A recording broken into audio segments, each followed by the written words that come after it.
Intégral Placement, la valeur du jour. C'est bien sûr Bouygues, la valeur du jour, plus forte hausse du CAC 40 aujourd'hui, plus 3,8% à 34,95 €. Et pour cause, nos informations BFM Business semblent se confirmer puisqu'aujourd'hui c'est Bloomberg qui croit savoir que Bouygues Telecom serait vendu ou sera vendu prochainement à Numéricable Altice. Ça fait donc bondir le titre Bouygues. On en parle avec Thibaut François. Bonjour Thibaut. Bonjour Guillaume. Vous êtes le cofondateur et associé de Fastia Capital.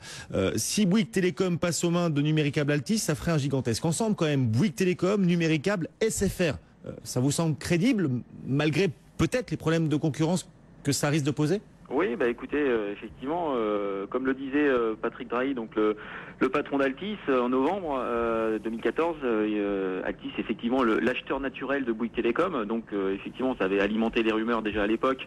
Là, ça fait déjà 15 jours qu'on en reparle. Ça serait effectivement le numéro 1 français devant Orange, avec 47% de part de marché pour le trio SFR, Bouygues Telecom et Numéricable. Donc, ce serait un leader, on va dire, incontesté sur le marché, juste devant Orange.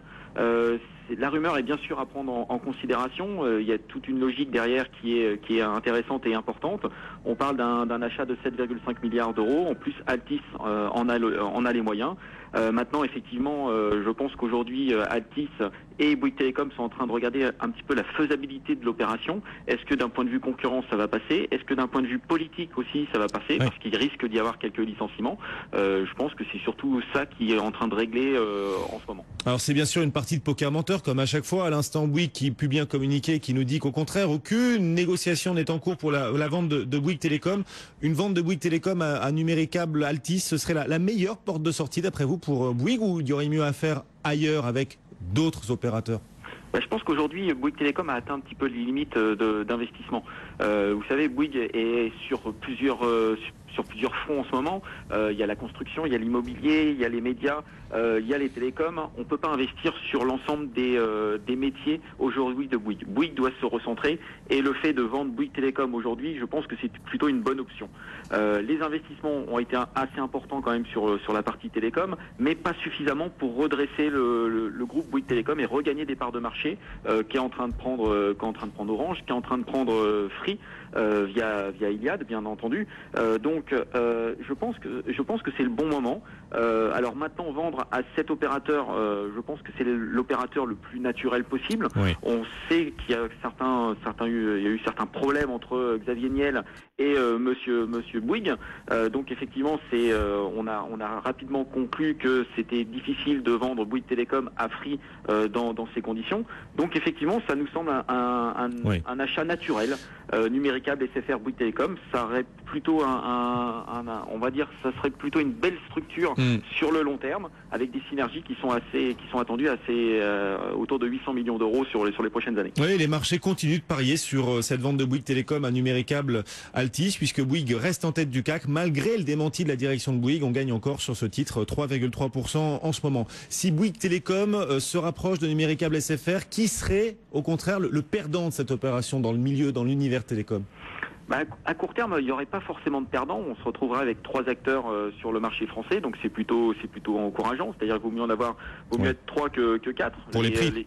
On va dire c'est plutôt intéressant, on va dire, en termes de synergie et en termes de part de marché. Maintenant, à plus long terme, je me demande comment va réagir Iliad. Je les trouve un petit peu esselés aujourd'hui. La capitale boursière est autour de 12,5 milliards d'euros. La part de marché en France est de 14%. Elle est inférieure à ce que Bouygues Telecom a aujourd'hui, avec des investissements qui sont moindres. On parle d'une valorisation de Bouygues Tel de 7,5 milliards, à comparer donc à Free à 12,5 milliards. Certes, la croissance est du côté de Free, contrairement à Bouygues Telecom, mais je les trouve un petit peu esselés. Je trouve que la valorisation commence à devenir un petit peu exigeante. Il ne faudrait pas qu'il y ait un ralentissement de la croissance.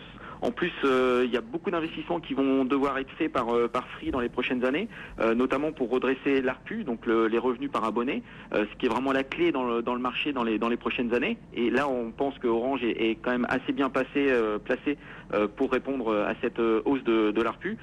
Donc effectivement, Iliad, plutôt une méfiance. On va dire le point positif d'Iliad, c'est qu'ils sont seuls aujourd'hui, donc ils pourraient se rapprocher aussi d'un gros opérateur européen.